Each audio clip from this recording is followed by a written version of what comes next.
handling the case, you already know, okay, we can't handle this. This should go straight to state CID, instead of attempting to handle it and then taking some time and then later transferring it. Hello? Hello? Yes. Did you get the question? Yes, I get the question. Incidentally, we don't have much of professionalism in the police yet. Though they still exist, there are those that are in charge of homicide, those of them in charge of miscellaneous offenses, child offenses, human rights violations. We have police departments that are responsible, for instance, for marine police, bomb detonation, and all that. But to that extent, you cannot liken it or maybe put it abreast with that of the court and jurisdiction. Police is not about jurisdiction, about the investigation of crime. So it has gotten to the stage where you now begin to think about that aspect of it because of cyber crime. Yeah. The ordinary police force may not be able to dabble into investigation on areas that touch on cyber crimes or high incidence crimes that require some bit of expertise and professionalism. So, you know, and it has gotten to that stage. But then, even in the courts, you have the High Court. If you are not satisfied with the decision of the High Court, you go to the Court of Appeal. If you are not satisfied with the decision of the Court of Appeal, you go to the Supreme Court. So it's that hierarchy where particularly a DPO in a station within a division now treats your matter with levity or tries to play some bias and all that. You're right to take the matter to the Commissioner of Police for a thorough investigation. Sometimes it may not necessarily mean that you're looking for a better soft landing for yourself. It could mean looking at it objectively on the grounds of fairness to ensure that every party gets the type of attention, the type of decision that will be very equal and very thorough and acceptable to them. It creates a bit of a problem though, because the person that's exercising the right to have a matter transferred could be wanting to transfer it to a division or a department that would be amenable to his own personal expectations. Because we do not have a complete and total idea of what should inform the action of the police force apart from the Police Act, and that's why I'm saying that some of these things should be put in administratively. For the court, for instance, we have the practice directions which the judges apply, you know, which the chief judge could make to take care of certain cases. But we are yet to see the parameters for transfer of a matter from the DPO at Rumokoro, for instance, to the Commissioner of Police, or from the Commissioner of Police to zone, whatever zone there is, or from that zone to the IG of Police. These things should be documented and written so that people can have a very, very good idea of what the criteria is for transfer of such cases from one division or one department of the police to the other. The issue also is that maybe the authorities have not adapted their minds to the implications of having that system operate till now, without putting together certain criteria, certain notions of parameters upon which it can be employed and engaged. So it's being done arbitrarily.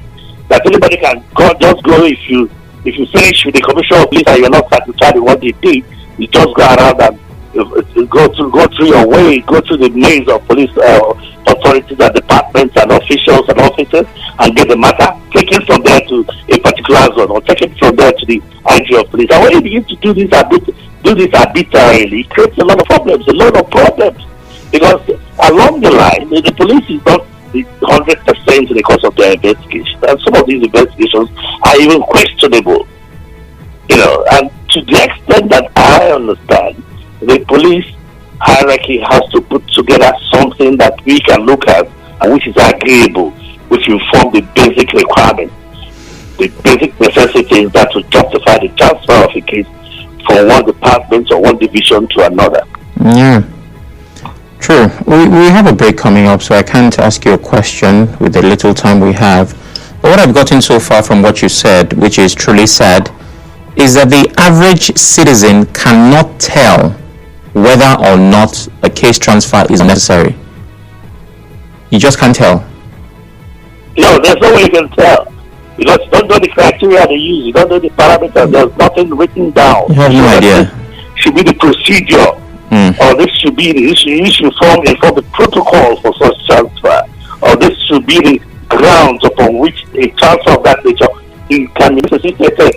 And so the action of the Inspector General of Police may be imperative in the circumstances, but it may not be the actual action that is needed to ensure that there's fairness in police investigations in the country. All right, we'll take that break now, and coming up next, of course, there are more questions, in particular about the effectiveness of this directive in reforming the police force. Please stay with us. Info. Right back after this.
welcome back. It still is Hard Facts 92.3 Nigeria Info. Sam Oracle Chinedu here. A recap: the IG of Police Kayode Egbetokun expressed concern over unethical practice of transferring ongoing cases without authorization and the misuse of public office by officers. And so he gave a directive that moving forward, it is no longer acceptable. Well, my guest is still on the phone. He is a legal practitioner, a consultant, and analyst, Chief Festus Oguche. You're welcome once again, sir. Yeah, thank you very much, Oracle. Thanks a lot. Yes, it's my pleasure. Okay, so since we know that this has been the practice for quite some time, unfortunately, there's no way from our end of knowing why it's done. I'm concerned about how it affects the judiciary which you represent, because if the police does what they are supposed to do well, then the case should, from them go to court. So what impact do these case transfers have on the justice system? Well, first of all, we have to disqualify the word illegal, unethical. There's something unethical about transferring a matter from one division to another, from one status to another for better investigation. It's not the appropriate word that should have been used. It's practiced all over the world. If a matter comes up that requires some bit of intricacies in knowledge, for instance, something that has to do with a child, they report it to maybe a divisional police office that doesn't have such facility to take up the investigation. They can very well transfer it to the department that's responsible for that. It's not unethical, and the use of that word is totally out of place. And I think the IG of police has to inform himself of the appropriate way to go about it. I wouldn't think that stopping it outrightly should be the answer to that question. Well, sorry for interrupting you, sir. Yeah, sir. Sorry, but in his defense, the word he threw around more was unauthorized. Unauthorized. Yes. Does that? Unauthorized means that somebody has to exercise his authority and exercise his discretion to determine in which matter should go for transfer or which one should not.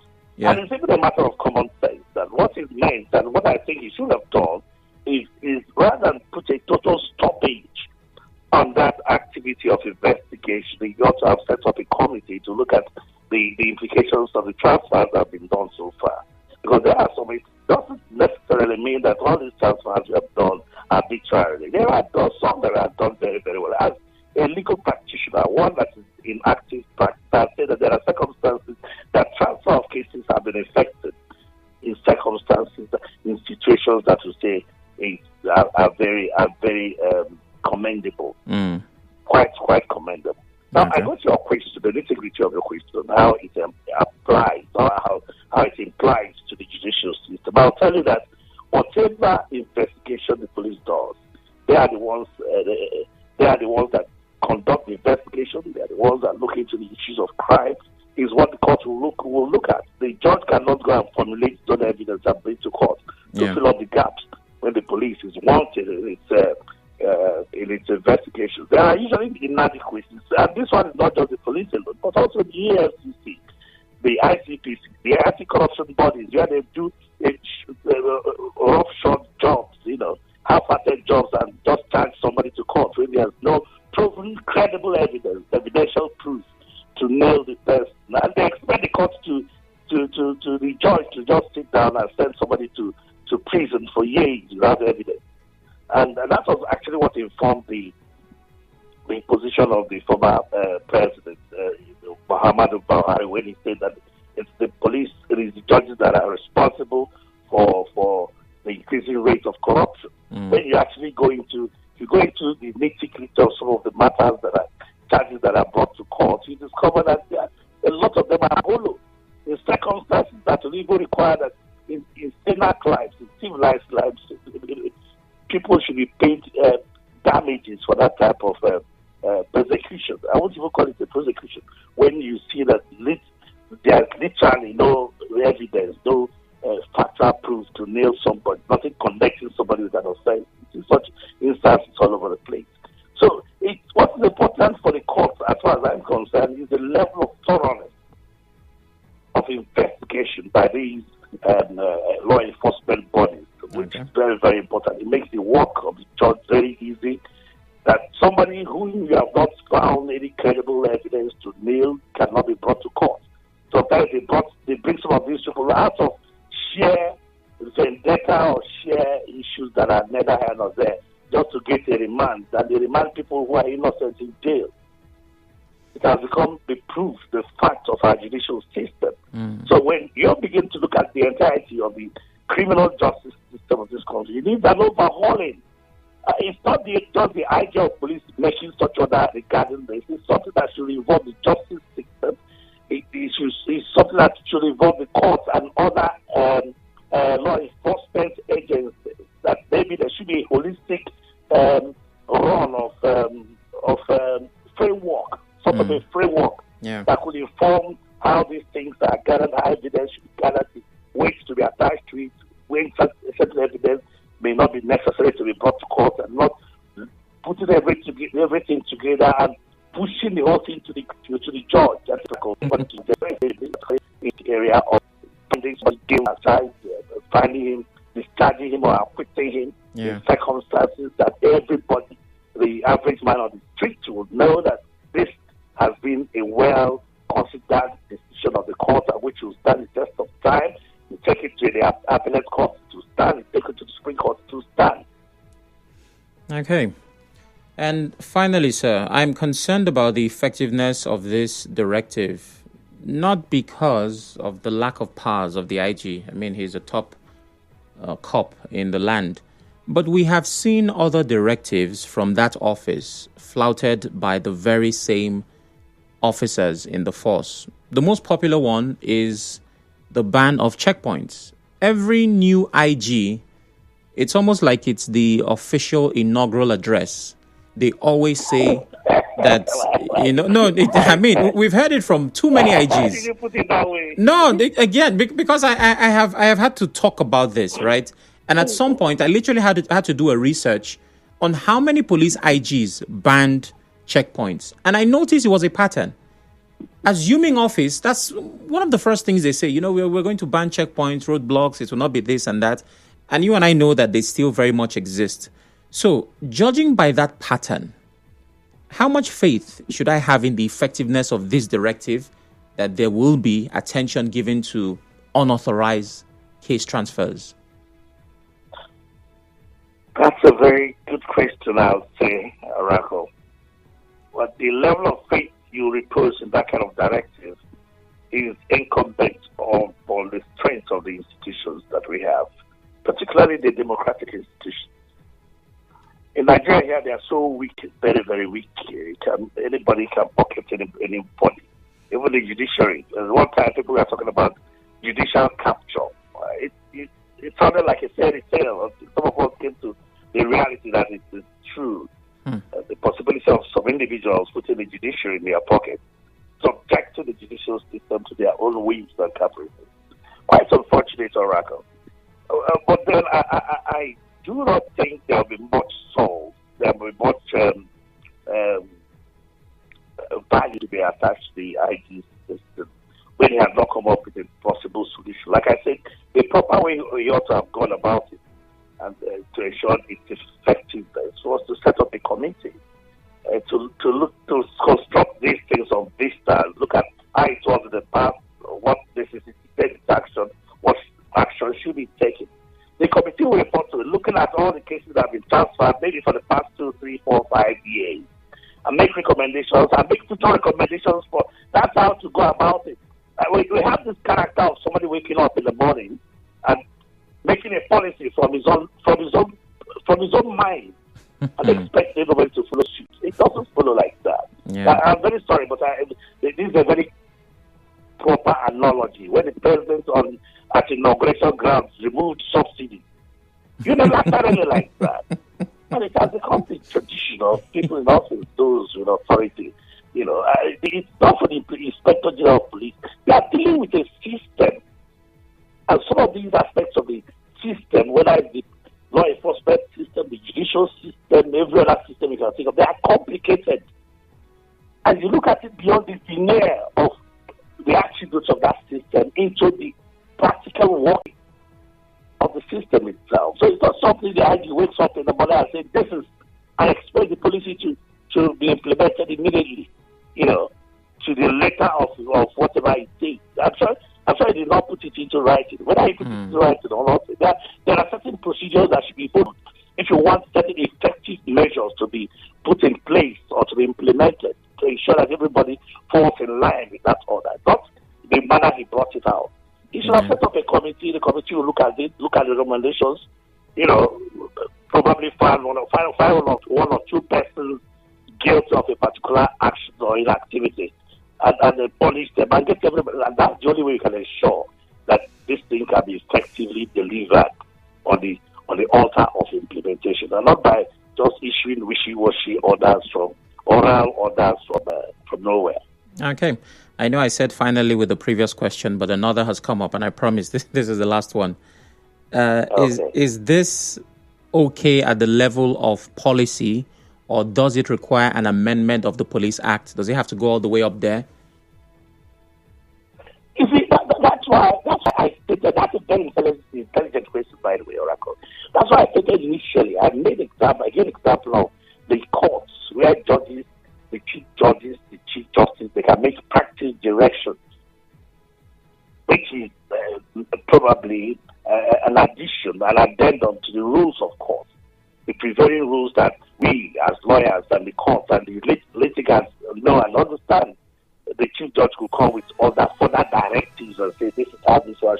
The provisions of the Police Act relating to the functions of the police to uphold law and order. So if you align it to that particular provision, then you're on the right path of constitutionalism. Yeah. But if you draw it from no base, when it's the business order, business thing, so it becomes a policy of government. I just think that it's all about the way we do things, the way we get things done in this country.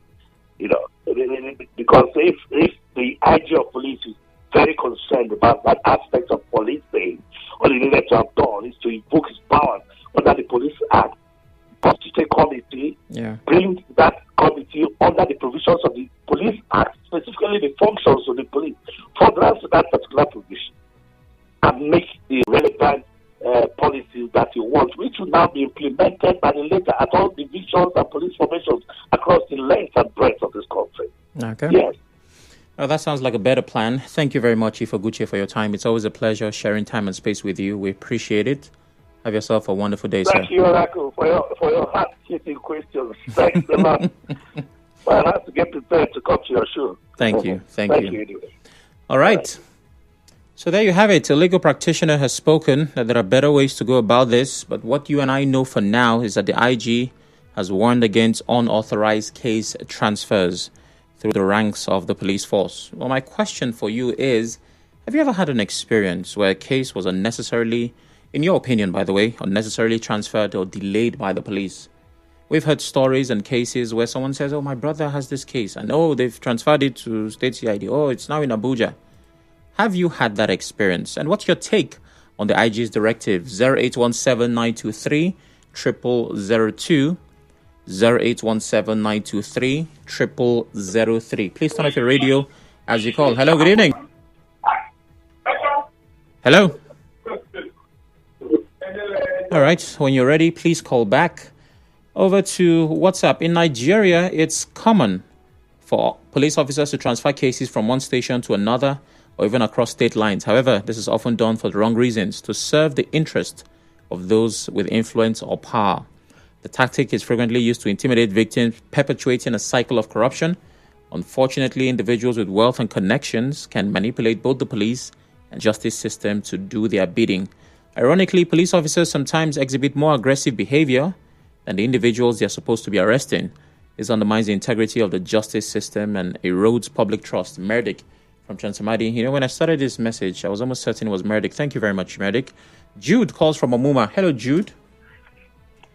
Yes, Sam, I would have asked the lawyer this question. Oh, my. But he's gone. Apologies. We're talking that if there are no law other than authorization, which spells out how somebody or cases can be transferred. Because we have had cases or matters in Port Harcourt.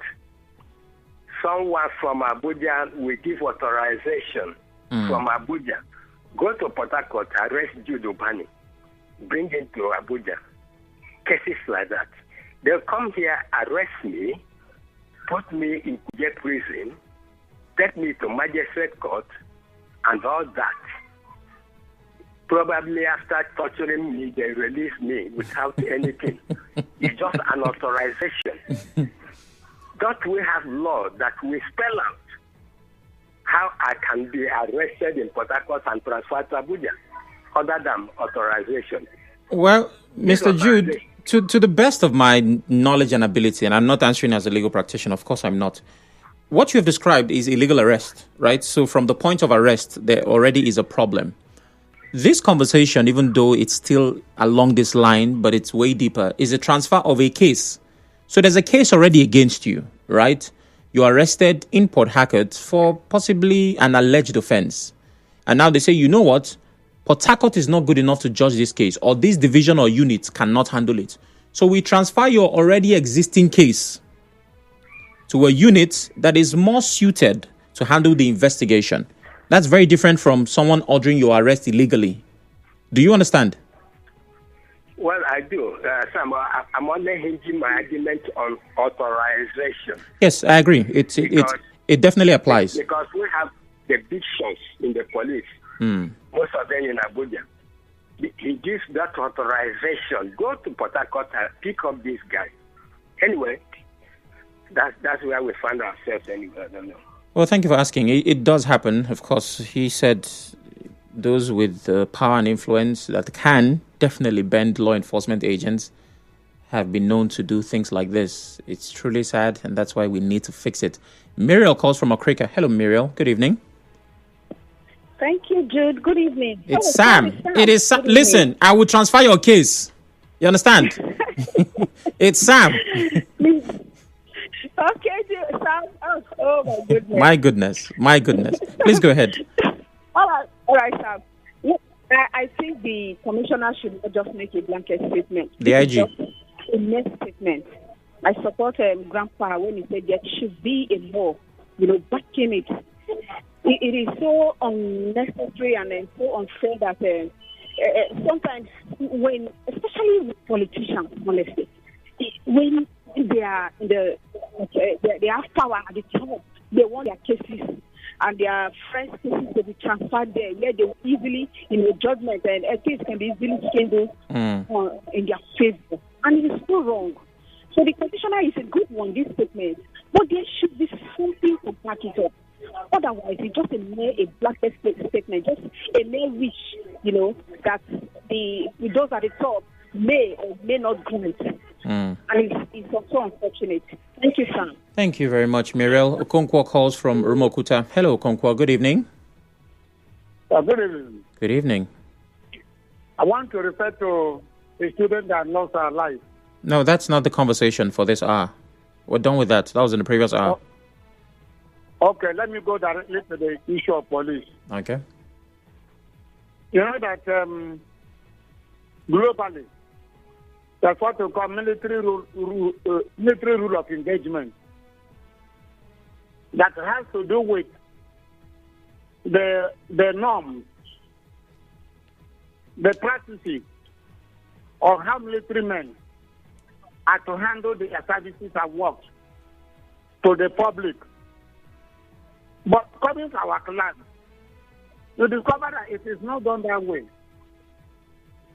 And I am now asking the question, is it that we don't have for this military standard of operation here to the degree that IG will give orders and it will be thwarted? I am concluding by saying that is highly unlawful and unprofessional. Okay. They should go back to the drawing board and do themselves. All right. And have military rule of engagement for the betterment of the country. Thank you very much, Okonkwo. There are rules of engagement, not just with the military, with every law enforcement. they definitely have procedures, how they should go about discharging their duties, particularly with arrest. The police does have that. As to whether they abide by it, that's another conversation. But I don't think they need a new set of rules. They just need to work with what they have. Isaiah calls from Buguma.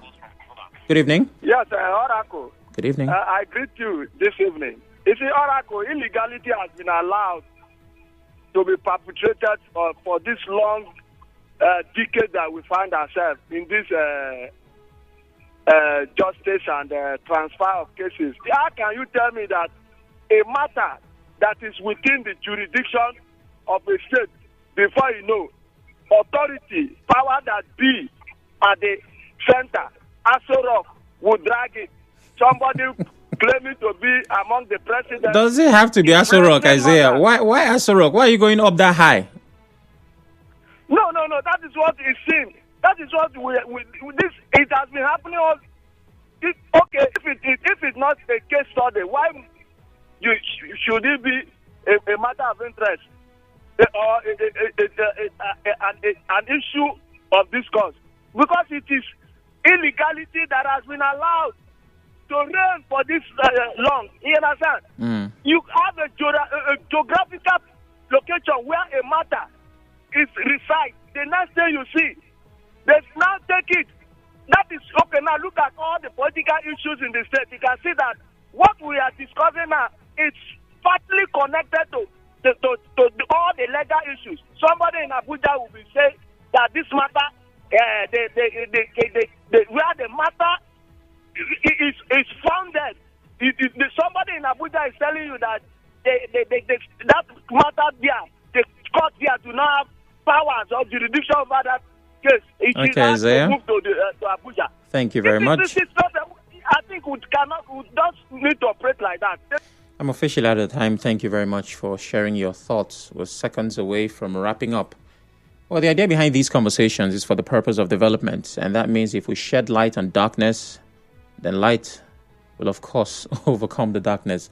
Hopefully, we find sustainable solutions. And moving forward, there's a framework, there's a policy, and maybe an amendment of the Act to ensure that this mistake does not continue. Please stay with us. Nigeria Info will be right back.